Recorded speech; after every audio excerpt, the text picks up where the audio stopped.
সবসময় ফুলার রোয়া যখন গ্যাপ বড় হবে উপরে কান্দায় রাখবা। এই কান্দায় রাখিয়া বাড়ি দিয়ে সুন্দরভাবে মুভিং করতে হবে আস্তে আস্তে আস্তে আস্তে। যত ভালো মুভিং করতে হবে ফুলারটা আস্তে আস্তে খেলবা। দেখি যে অটোমেটিক ফিনিশিং আইছে, দূর পাশে সুন্দর আইছে।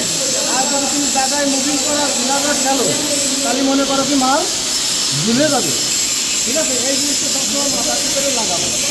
ঠিক আছে, উপরের কামড়ায় সবসময় ফিলার রাখবে, নিচের কামড়ায় ফিলার রাখবা না। যদি রাখো তাহলে কী হবে, মনে করো তোমার মাল অটোমেটিক ভিতর দিয়ে ভেঙে যাবে, তারপর তুমি সুন্দর করতে পারবা না। ঠিক আছে, মনোযোগ সহকারে কাম করো। ঠিক আছে,